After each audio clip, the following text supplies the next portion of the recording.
দিয়েছে এবং ভেঙে ফেলেছে, ফলে এটা এই ঐতিহ্যটাকে নষ্ট করার জন্য আসলে একটা পায়তারা চলছে। আমরা এটা নিন্দা জানাই এবং ধিক্কার জানাই।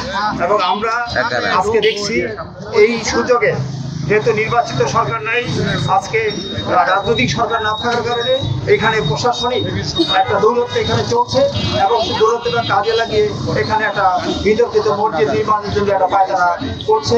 আমরা মনে করি এই যে পায়তারাটা সেটা আসলে ঠিক না, কারণ বিতর্কিত জায়গায় মসজিদ নির্মাণ আসলে ঠিক না। ফলে এই মসজিদটাকে আসলে এখান থেকে অন্যত্র অপসারণ করারই আসলে দাবিটা যুক্তিযুক্ত।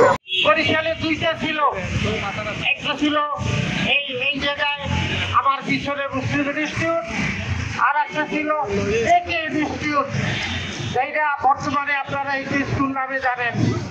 ওইটা কিন্তু ব্রিটিশ আমলে একে ইনস্টিটিউট ছিল। পরবর্তী সময় ওই জায়গায় স্কুল হয়েছে, মাদ্রাসা হয়েছে, হোস্টেল হয়েছে।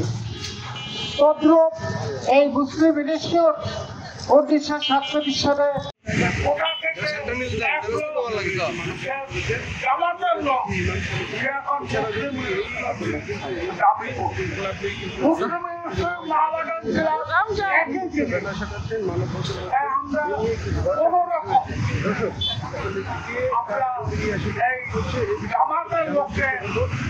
এবং